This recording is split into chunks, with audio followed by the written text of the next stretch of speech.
After a very long week here in New York City, Ainsley's off, Brian's off. We got Pete and Rachel in. Thanks for having us. You may be a globalist, Steve, but I still like you.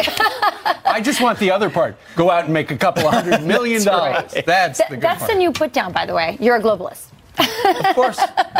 As opposed to An America First guy. A nationalist. You You said no. You said nationalist, you still like America. You're a nationalist. you can't beat America. Thanks for having us. And this is America's #1 cable morning news show. Thanks to all of you. Meanwhile, let's start with the Fox News alert. And this is big news. President Trump made the decision himself to meet face-to-face with North Korea's dictator, Kim Jong-un. But until that meeting, our commander-in-chief is vowing to put maximum pressure on the rogue regime. Our own Griff Jenkins is live in Washington. What happens next, Griff? Good morning, guys. What's next is it's time for Tillerson to come home and start planning a meeting in May to open talks, not negotiations, for the first time between the two leaders. Tillerson speaking just moments ago in Africa. President Trump has said for some time that he was open to talks and he would willingly meet with Kim Jong-un when conditions were right and the time was right. And I think in the president's judgment, that time has arrived now. It's a remarkable diplomatic breakthrough. The South Korea's national security advisor making the historic announcement last night. I told President Trump that in our meeting, North Korean leader Kim Jong-un said he is committed to denuclearization. We'll see. Only time will tell if that's true. The president tweeting this is not just about a freeze and that no missile testing by North Korea during this period of time. Great progress being made, but sanctions will remain until an agreement is reached, meeting being planned. And it appears it was the president's pressure that brought this meeting about. Take a listen. I explained to President Trump that his leadership and his maximum pressure policy, together with international solidarity, brought us to this juncture. Now, lawmakers on Capitol Hill are cautioning the president in a letter that we must verify before we trust. It will be the first time Kim Jong-un has ever met with a world leader, and the location of this meeting, guys, is not yet determined. They haven't figured that out yet. They haven't booked the room yet. All right. Griff, thank you very much. Griff. So think about this, how historic this would be. And it's a big but, essentially, but we don't know exactly what's going to happen ultimately. But for 6 decades, the United States and North Korea have, we have not gotten along. So what is it this time with this leader that has made it different? A lot of people are saying this is what happens when you put a businessman into this kind of leadership position, because he brings the skill sets of a business guy. So the approach was, all right, we've had this problem with the country for a very long time. What are you going to do? His advisors say sanctions. Okay, the president, the business guy, goes, well, the problem is, China has been leaky when it comes to the sanctions. Right. He's been very helpful to the North Koreans. So behind the scenes, Donald Trump has been working with the Chinese to squeeze them, and now North Korea is on the verge of bankruptcy, and that is why they're going to meet. And so you had a previous administration that took basically a strategic patience approach to everything. How'd that work? Bowing overseas, being concessions everywhere. Right. Instead, you take maximum pressure. This president was elected to be a disruptor, to take a different approach, to not bow, to not lead from behind, to say, we are going to put our interests first. We're going to put you on notice. And a lot of people are wondering, is this meeting a result of the fact that there's been tough talk on North Korea? Listen to what the president has said over the last year. Listen. North Korea best not make any more threats to the United States. They will be met with fire, fury, and frankly power, the likes of which this world has never seen before. Frankly, the people that were questioning that statement, was it too tough? Maybe it wasn't tough enough. They've been doing this to our country for a long time, for many years. And it's about time that somebody stuck up for the people of this country and for the people of other countries. And what they've been getting away with is a tragedy, and it can't be allowed. If anything happens to Guam, there's going to be big, big trouble in North Korea. If he does anything with respect to Guam or any place else that's an American territory or an American ally, he will truly regret it, and he will regret it fast.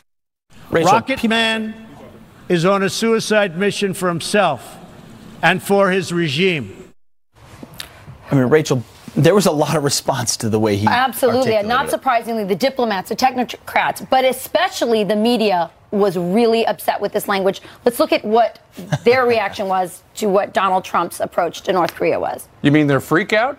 Yeah. Tweets like this essentially pour gasoline on that blaze. President Trump is goading Kim Jong-un to test a nuclear missile. I do worry about what his boiling point might be in the face of some of these inflammatory tweets and statements that the president makes. This is just how the snowball effect starts. Wars are very easy to get into, and it gets nasty really quickly. None of this normal, none of this acceptable, none of this, frankly, stable behavior. Okay, thanks, Jake. So none of this is, all that stable behavior of the previous 6 decades got us where? To a nuclear North Korea on the precipice of the ability to attack us. So we elect someone who's willing to be strong and talk tough. Now North Korea is saying, well, the sanctions have hit us hard, and we want to talk to you. Listen, I'm skeptical. We can't give them any concessions, no sanctions relief. I don't know if they're buying time at the table, and they might be. But at the very least, they're coming to the table at a disadvantage, and that's an advantage for the United States. And I think what you saw last night, if you watch the news, I mean, the left, the media was totally disoriented. They were confused. They were like, what, North Korea? You didn't hand over pallets of cash.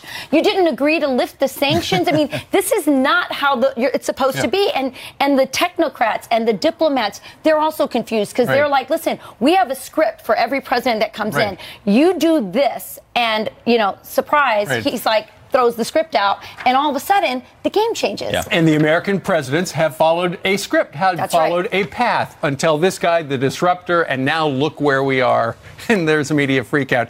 I will say this, I read this morning that an anchor on another network actually said that they thought that if this worked, this president would go down in history as a great president. He should get the Nobel Peace Prize if this actually works. CNN. Okay, I'm just sorry. If it works, he should get the Nobel Peace Prize. It would be something if it works, but there's a lot of time between here and there. Thankfully, meanwhile, they preemptively gave it to Obama. Anyway, meanwhile, the announcement about meeting with Kim Jong-un was made actually by the South Koreans. The president did not make that. He did do some media appearances yesterday. And at one point, he was talking about the mayor of Oakland, California, who, as you remember last week, said, I think it was out on Twitter, that she had learned that ICE agents could be staging some raids to sweep up some criminal aliens. And she warned people to essentially hide. The president said that mayor was disgraceful. Listen.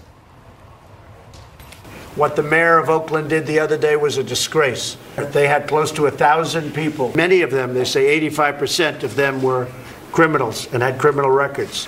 So instead of taking in 1,000, they took in a fraction of that, about 150. And she said, get out of here. And she's telling that to criminals. And it's certainly something that we're looking at with respect to her individually. What she did is incredible and very dangerous from the standpoint of ICE and Border Patrol. Very dangerous. Well, the Oakland mayor decided to respond to the president in that statement. Listen what the Oakland mayor had to say defending her sanctuary city approach. Watch. A country where everyone can criticize elected officials.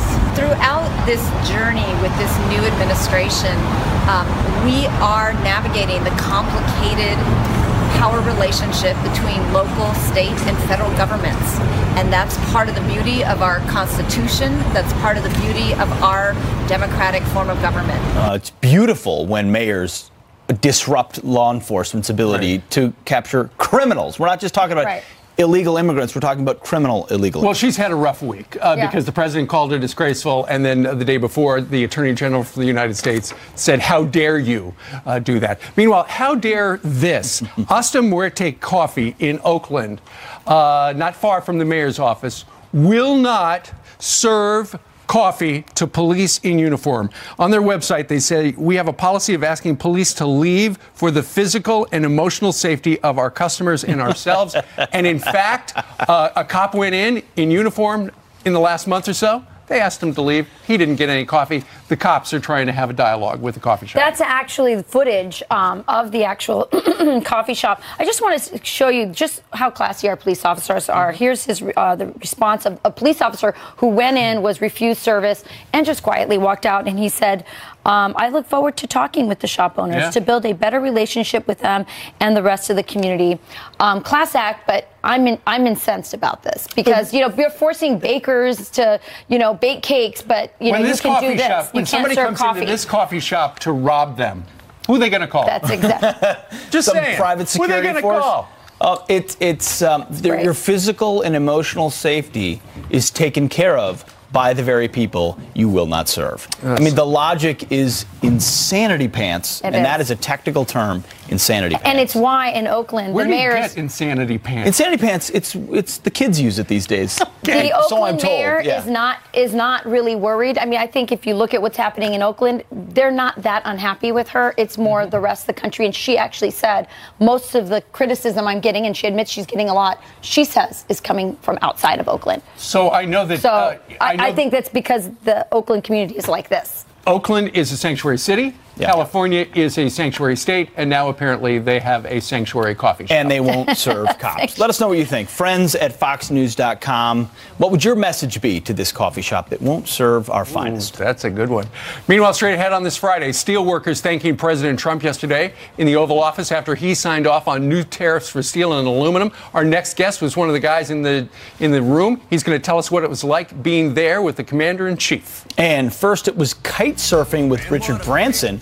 Now former President Obama is headed to Hollywood. Anthony Scaramucci here to react to his next gig coming up.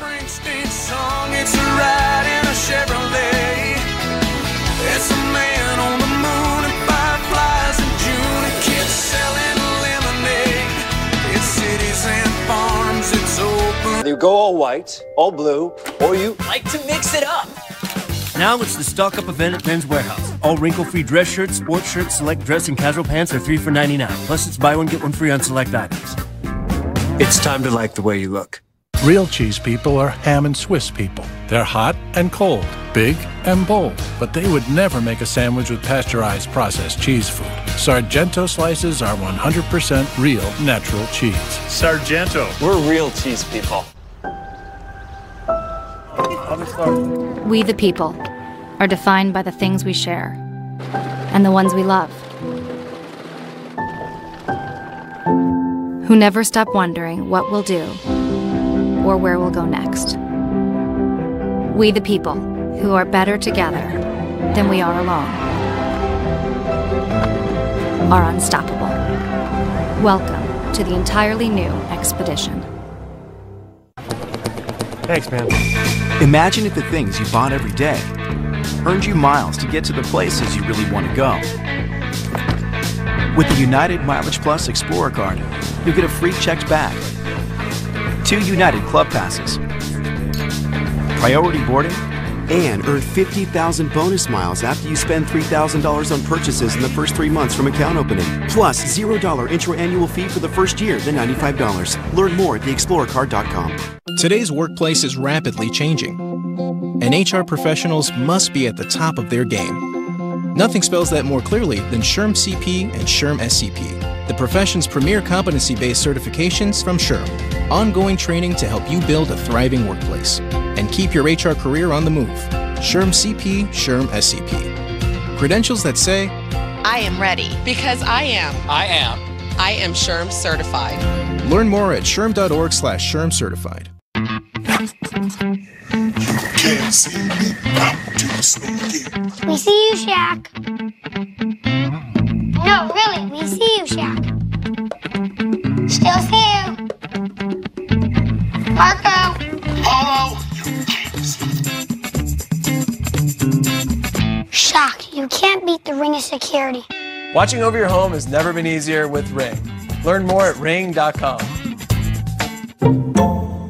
The day after chemo might mean a trip back to the doctor's office, just for a shot.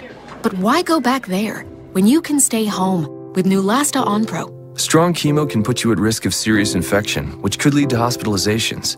In a key study, Neulasta reduced the risk of infection from 17% to 1%, a 94% decrease. Applied the day of chemo, Neulasta Onpro is designed to deliver Neulasta the next day, so you can stay home. Neulasta is for certain cancer patients receiving strong chemotherapy. Do not take Neulasta if you're allergic to Neulasta or Neupogen, filgrastim. Ruptured spleen, sometimes fatal as well as serious lung problems, allergic reactions, kidney injuries, and capillary leak syndrome have occurred. Report abdominal or shoulder tip pain, trouble breathing, or allergic reactions to your doctor right away.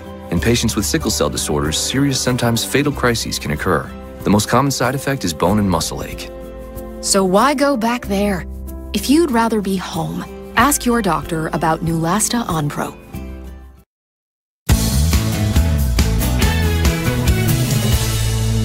At one time, our plant had 400 members.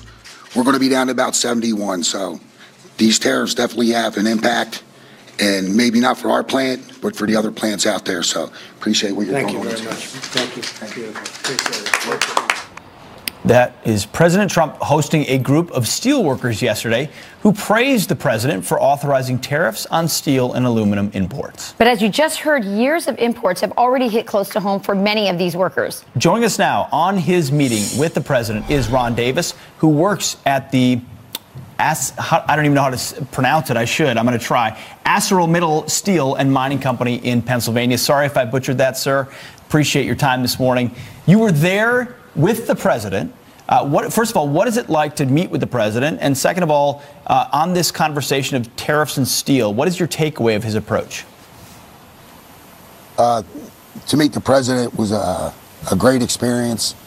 Interesting going to the White House. It was an honor to be there to watch him sign the proclamation for the tariffs. It's something our union's been fighting for since I've been in the steel industry for 25 years. So yeah, it was very interesting. Did you vote for Donald Trump? I mean, did you expect that this would actually happen? I mean, as you said, you've been waiting for this forever. Politicians have been promising to help out steel, and now someone's actually doing it. Did you Did you ask me if I voted? Well, did you expect that Donald would actually do it? I did, with him putting Secretary Ross in, who has background in steel with ISG. I believe he would follow through on it. Ron, your particular company makes armor for many of the Humvees that our military uses, Humvees that presumably I rode in Iraq and Afghanistan. What does it say about our own security if we can't make that kind of armor here at home and we expect it from other countries? Well, I mean, you kind of hit the nail on the head.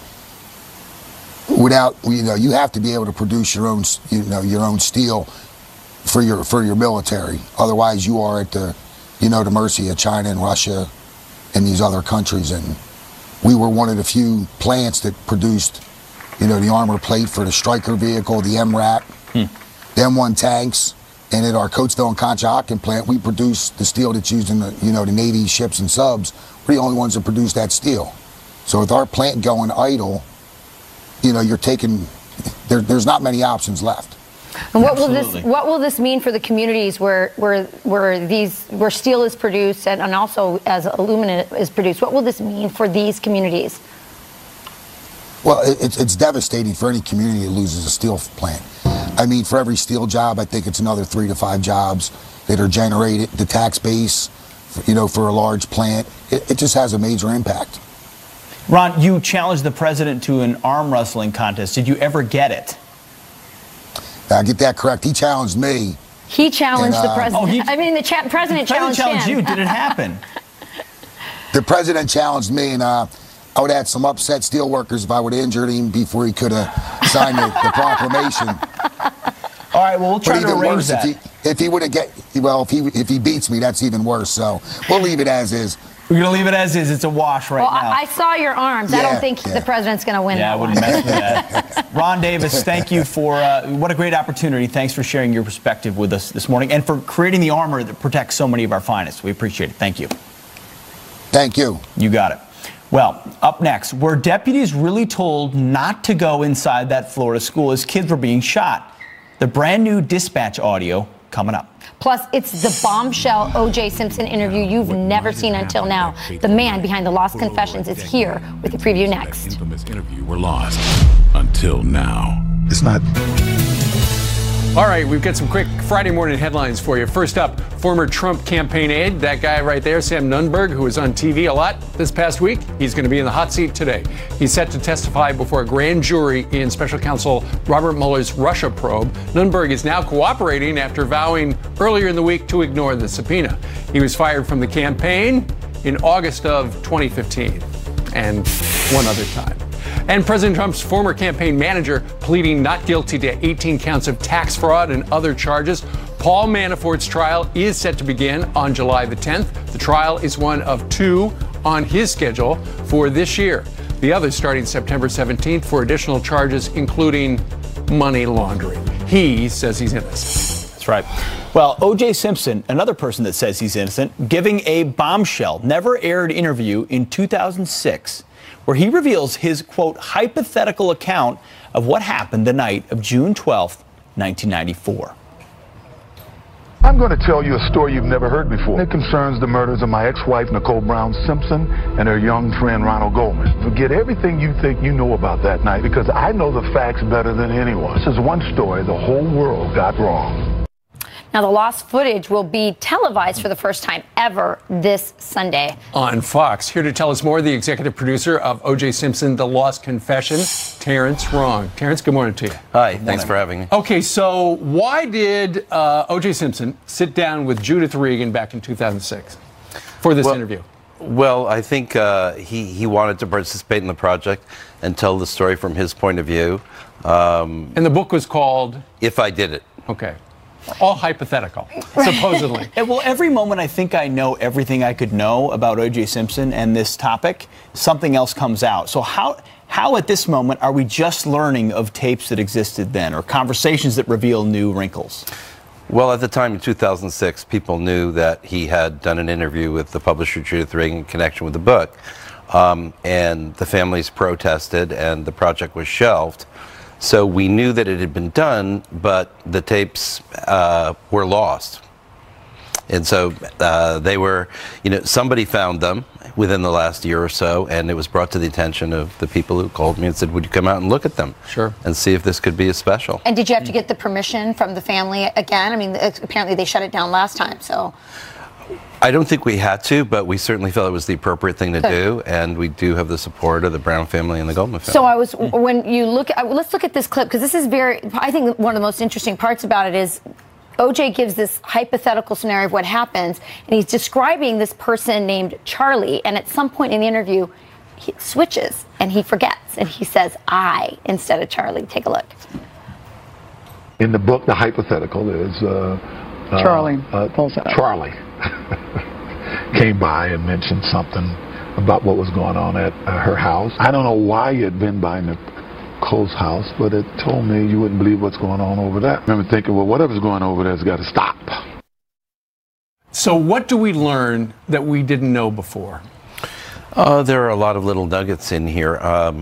O.J. gives us a picture of his emotional state during the relationship and on the day in question when Nicole was murdered. He was very angry with her. He screamed at her gravesite later. He believed that she was carrying on in an inappropriate way while the children were in the house. That's a debatable allegation. Do you think he did it? I try to stay away from personal opinions. Public opinions. I have a personal opinion. I think there was an overwhelming amount of forensic evidence, and the prosecution and the police, overreached and tried to make a strong case stronger. And the glove did not fit. And obviously, at the end, that's why they did acquit, according to history. That, and that the lab technician took the evidence home, break the chain of custody of the evidence. Sure. Absolutely. Well, the O.J. Simpson, The Lost Confession will air this Sunday at 8 p.m. Eastern on Fox. Thank you, Terrence Wrong. Thanks so much for having me. Very fascinating. Very watching. Thank you. We'll be watching. All right. Meanwhile, remember when Joy Behar mocked Vice President Mike Pence over his Christianity? Well, we just got word of an apology. I'd like to hear that. You will. This is actually more surprising than the North Korea talks to me. It's all very surprising. And the media is struggling with the breaking news that President Trump will meet with Kim Jong-un. Why has no sitting American president ever met with a leader from North Korea? Should I take that to mean that this might be a particularly risky or even an unwise move? Well, thank you, Rachel. Will they ever give the president the credit he deserves? We'll ask Anthony Scaramucci. He joins us right now, as you can see. Life in the fast lane. Life in the fast lane. Everything will be a long, long time till touchdown brings me round again to find I'm not the man they think I am at home. Oh, no. Wait for it. Wait for it. Rocket Man. All right, so Donald Trump's little rocket plan. Let's talk to Anthony Scaramucci. Was the communications director for 16 minutes at the White House. No. It was 954,000 It was 11 seconds. days. Don't say 10. 11. You know what's funny about that song? The song is going through the roof now as a result of that. The president makes a speech at the UN, calls him Rocket Man a few times. Now, is it true? We have heard stories that apparently Donald Trump loves Elton John and would play songs like Rocket Man on the jet all the time, and it stuck. We definitely had a lot of Elton John going on the campaign. I thought we were going to get him at the inaugural. I got that wrong. But anyway, this is a historic moment for the United States because this is a flexible leader. And this is a leader that's not looking at past precedent. So one of the things the mainstream media is saying, well, the North Koreans wanted a summit for the last 20, 25 years. They requested one from President Bill Clinton back in 1993. And so it's been the stated policy of the U.S. not to give them that, that level of respect. And so this is what I love about the president. He doesn't care about any of that stuff. He's a very flexible human being. And he's looking at what's best for the world and how do we end a nuclearization of the peninsula of North and South Korea. And so for me, I think this is a wonderful time to really see what he's all about in terms of the peacemaking process. Now, I don't know if he's going to end up with a Nobel Prize. That'll be really funny if he gets a Nobel Prize. You think the Dems and the liberals are mad now? I mean, they'll probably commit Harry Carey before they give him a Nobel Prize, but, I just think it's really fun. Is this what you get when you put a businessman in a leadership position? Sure, because you guys were talking about strategic patience earlier. This is strategic doing, okay, and that's what business people do. The president's looking at stuff, even the tariffs. You have to think about the flexible response on the tariffs. He's looking around the world and he's saying, okay, this trade system is unfair to the U.S. We did set it up that way 72 years ago to build the world's middle class. We've done a very good job of that. America should be very proud of that. But he has to look out for those workers that were in the White House with him yesterday. And so he's looking at the trade situation. He's saying, let's even it up. And if you guys want exclusions, no problem, but stop the tariffs on our stuff, leaving our country to your country. But on North Korea, I mean, not the mainstream media, the left-wing media has said, but this is not how presidents have done it before. If you want to listen to Rachel Maddow, our good friend, last night. Listen. You might think, like another president in this circumstance, you could imagine a president asking himself or herself, why has no other American president ever agreed to do this? Why has no sitting American president ever met with a leader from North Korea? Why has that never happened in all the decades North Korea has existed as a nation? Why hasn't any other president ever done? Should I take that to mean that this might be a particularly risky or even an unwise move?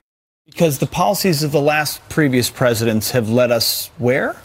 Yeah, well, there's that, but she's also missing the nuance here, okay? So one of the reasons why we never met with the North Koreans is out of the respect for the Chinese. When we cut that deal in 1953, the armistice, the Chinese wanted a buffer zone between them and what was ultimately going to be an industrial superhouse known as South Korea. Yeah. And so now what's happened is China has grown. It's now the second largest economy in the world. The president has a great relationship with President Xi. They obviously don't like talking about that. And the combination of those forces have now allowed for this opportunity to take place for the world.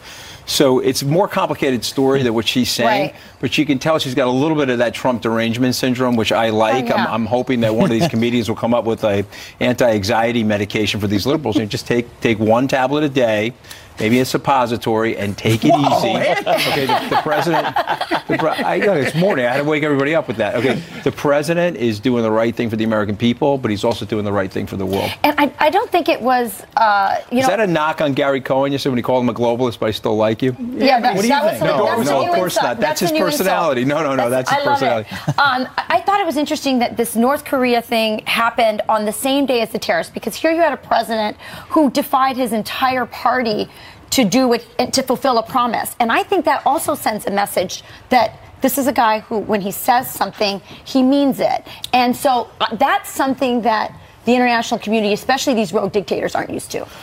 100%. And what I love about what's going on is everybody thought that the candidate Trump, the president-elect Trump, was going to send on Washington, and Washington was going to change him. And what we're watching happen is he's changing Washington, he's changing the world. And so you have to love the strength of his personality related to that. Meanwhile, the former president, Barack Obama, who never was able to get the deal with North Korea that President Trump might be able to, it looks like Mr. Obama's going to do a deal with Netflix to do a series of high-profile interviews and stuff like that, just to he's got a new gig on Netflix, which is a very hot streaming service. What do you make of that? Well, listen, I think it's great for him. He's obviously trying to build his investment portfolio and his cash flow, and so that's probably very good. It'll be interesting to see what he does as it relates to breaking the precedent of talking about or potentially criticizing the current president, because one of the things I think has been a good thing that George W. Bush has put in place and former President George Herbert Walker Bush is let's not criticize each other regardless of party. So it'll have to be interesting to see what happens there. They say that Washington is Hollywood for ugly people, Stephen. Well, they do. So the president is he's not a bad-looking guy. He'll probably do okay in Hollywood. I think it's probably smart. I mean, if you think about it, culture really does impact politics. I imagine that the ex-community organizer president is going to go to Netflix and probably create products, things, movies, shows that are sort of subversively, trying to change the conversation in the politics.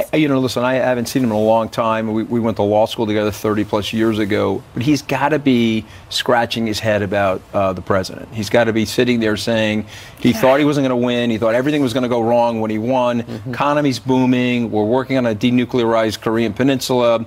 We're working on building our industries. Real wages are up. ISIS decimated. 98% of their territory has been removed. We're fortifying our position in Afghanistan to sort of protect that Pakistani border.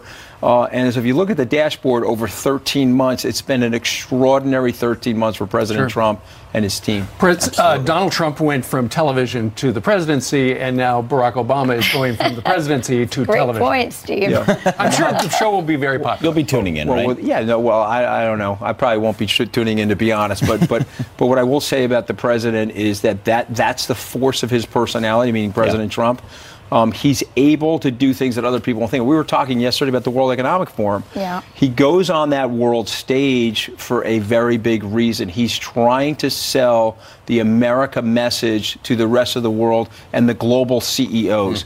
Everyone thought he wouldn't do that either. Okay, so we have more unpredictability coming and more upside surprises. Anthony Scaramucci, thank you very much. Great being Appreciate here. your time. Thanks, guys. Anthony. Good luck on that device you were talking about inventing, the prescription. All right, 20 minutes now before the top of the hour, and Jillian joins us with headlines. That's right. Good Friday morning to you guys. Good Friday morning to you at home. Hope you're having a good morning. No perjury, no collusion, and no attempt to set up a back channel with Russia. In a Fox News exclusive, Blackwater security founder Eric Prince denying reports that he tried to link the Trump administration to the Kremlin.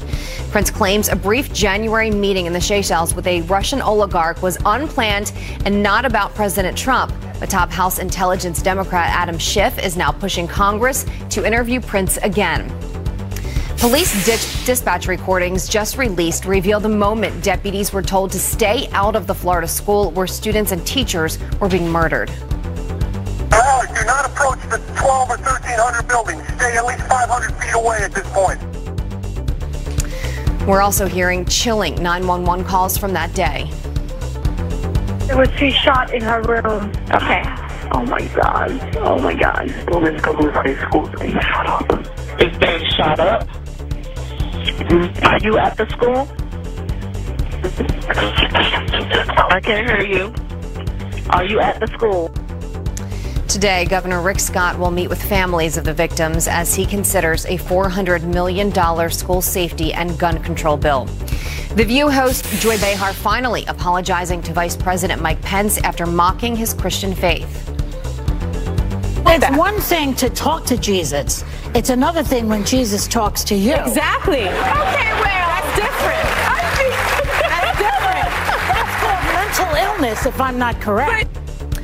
Disney CEO now says Behar directly apologized for things she has said about Christians and the Trump administration. A source close to the vice president also confirming to Fox News that Behar personally called him. Let's look at your headlines, guys. Send it back to you. Some people say not soon enough, though. I don't know. Yeah, I wonder if she's going to talk about it on TV. I'd like some audio on that, yeah. 18 minutes before the top of the hour. And Janice, what a crazy week this has been weather-wise. I know. We might see another one this weekend. Don't give Snowstorm? Let's take a look at it. I know. It might not happen, though, okay? So we're going to have to watch it. Stay tuned. Okay, here's the last 12 hours. We do have sort of this westerly flow bringing the potential for some snow showers across the interior northeast, as well as the west. We're going to get some rain into Southern California Saturday and Sunday. And then the potential for maybe some severe weather across the southeast, a little bit of snow across the Midwest. And then what happens? The GFS is developing this into a nor'easter Sunday, Monday, potentially affecting the mid-Atlantic and the Northeast. But I will tell you this, the Euro model, not so much, not developing it. And a lot of the other computer models, not developing it. But we are going to watch it because the GFS, got to pay attention. It's the American model, and it does forecast storms very well. For once, I'm with the Euros, Janice. Oh, me too. Go Euro today. All right. Thank you. One day. Okay. Yes. Now you're a globalist. Just for right now. Just on weather. All right, Democrats say they're riding a blue wave to the midterms, but our next guest says it could be more of a ripple. And he's got the numbers on these 5 Democrats that can prove it. Plus, you've heard of alpha males, but are you ready for the rise of the beta male? Yes. We're going to bring this one to you. Enjoy. Beta is better? Beta something. What is that? Democrats have been touting a so-called blue wave to the 2018 midterm elections, insisting that Democrats will take back control of Congress and the Senate. However, a brand new Axios poll shows otherwise. Let me introduce you to the deputy news editor of Axios, Alexi McCammon, joins us live. Good morning to you. Hey, good morning. You know, the mainstream media, they've been talking all about a blue wave, right? Right. So this suggests that it might be harder for Democrats to take back the Senate. They're defending 10 states that Trump won in 2016. And our poll shows that if the 2018 election were held today, 5 Democratic senators would lose to Republicans. Okay, let's start. In the hot seat, John Tester, the incumbent, would actually lose to the Republican. He would, and by Montana. 13 percentage points. He once called the GOP tax bill the worst bill he had ever seen. Yeah. And we've seen in polling that the economy and the GOP tax plan is very popular across these states. So that clearly hurts him. Okay, Joe Manchin constantly comes on this show and says, I'm willing to work with the president, but he never does. And the people of West Virginia went for the president in a big way, taking its toll. This is another sort of very big gap like Tester. If you'll remember, though, Joe Manchin was one of the only Democratic senators to stand up and applaud Trump during the State of the Union. But he still hasn't voted with him. He hasn't and that's voted a with problem. him. Exactly. Claire McCaskill, an anti-Trump person in a Trump state. And Trump has supported and endorsed Josh Hawley, her opponent. Also in 2012, Claire McCaskill was considered a vulnerable Democrat then. So this is the least surprising one to me, and she might be the most vulnerable now. There she goes. Joe Donnelly, this is the Mike Pence state of Mike Indiana. Pence state. And he rode on Air Force One with Trump to his home state to talk about the tax plan. But you'll remember during that campaign rally, Trump said, if you vote against the tax plan, we will come back and campaign against you. And I think that's what we can expect. A really interesting state is North Dakota because they went big for Trump, and yet the Democrat Heidi Heitkamp is really close to the generic Republican candidate. This is the most surprising to me because, as you just mentioned, North Dakota voted for Trump 36 percentage points over Hillary Clinton, but now her generic candidate only has a +2 advantage. But we should watch for Kevin Cramer, who has decided, after all, he will run against her, and Trump has been courting him to run and loves him. So I think that could change the dynamic. So if the election were held today, and it's not going to be, but the Republican will actually beat the Democrat in 6 Senate seats. In 5 of the Senate seats. 5. But obviously there are a lot of factors that could change between now and then, so we shouldn't become too alarmist. But I will say that I think this Senate Democratic takeover is a lot harder to achieve than the House takeover. Alexi, Thank from you so much. Axios. Thank you very Thanks. much. Interesting. All right. Meanwhile, remember when Hillary Clinton bashed President Trump over his handling of North Korea? Here's a flashback. And short-sighted. Well, what will the former First Lady say now that he is about to meet Kim Jong-un face-to-face, the president, that is? Reaction from the White House? Live next hour. I never thought Facebook was tracking your every move. Well, it turns out it is, and now we know how they do it. Kurt the Cyber Guy, spilling some beans. Next. So Social media snooping is more common than you think. So how do you limit the amount of data sites like Facebook and advertisers collect on you? Great question. Let's bring in Kurt, the cyber guy, for advice.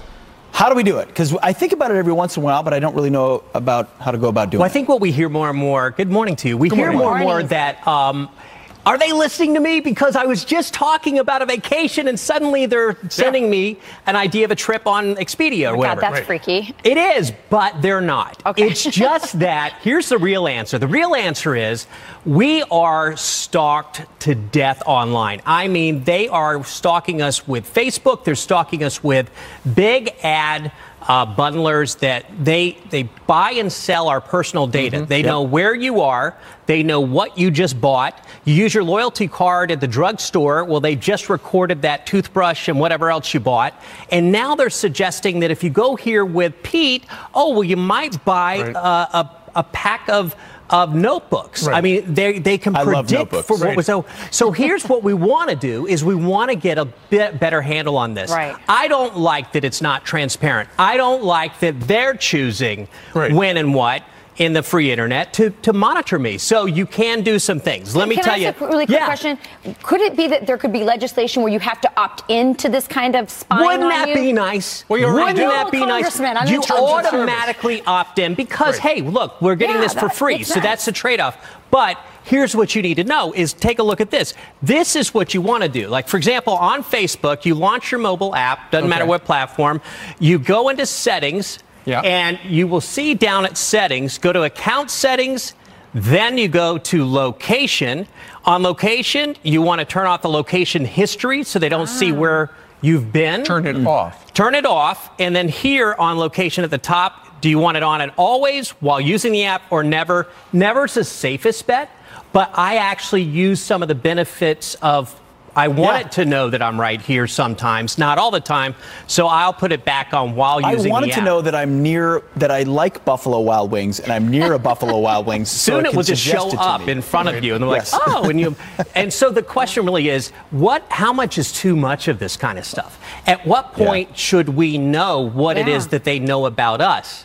When they can predict what I'm going to do before I can, that's creepy. It just is plain old creepy. So there's. Who has more on us, the NSA or Facebook? I would say it's a really good question. The NSA knows how dangerous we are.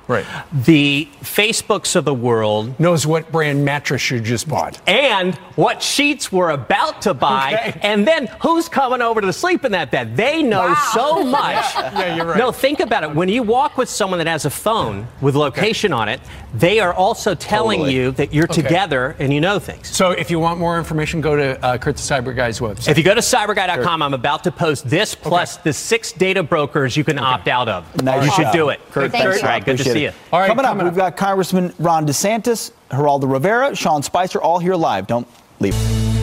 Social media snooping is more common than you think. So how do you limit the amount of data sites like Facebook and advertisers collect on you? Great question. Let's bring in Kurt, the cyber guy, for advice. How do we do it? Because I think about it every once in a while, but I don't really know about how to go about doing it. Well, I think what we hear more and more, good morning to you, we hear more and more that, are they listening to me? Because I was just talking about a vacation and suddenly they're sending me an idea of a trip on Expedia or whatever. God, that's freaky. It is, but they're not. It's just that, here's the real answer. The real answer is we are stalked to death online. I mean, they are stalking us with Facebook. They're stalking us with big ad bundlers that they buy and sell our personal data. They know where you are. They know what you just bought. You use your loyalty card at the drugstore. Well, they just recorded that toothbrush and whatever else you bought. And now they're suggesting that if you go here with Pete, oh, well, you might buy a pack of notebooks. I mean, they can predict for what was so here's what we want to do is we want to get a bit better handle on this. I don't like that it's not transparent. I don't like that they're choosing when and what in the free internet to monitor me. So you can do some things. Let me tell you. Can I ask a really quick question? Could it be that there could be legislation where you have to opt into this kind of spying Wouldn't on that you? be nice? Well, Wouldn't that be nice? You automatically opt in because, hey, look, we're getting this for free. So that's the trade-off. But here's what you need to know is take a look at this. This is what you want to do. Like, for example, on Facebook, you launch your mobile app, doesn't matter what platform, you go into settings, and you will see down at settings, go to account settings, then you go to location.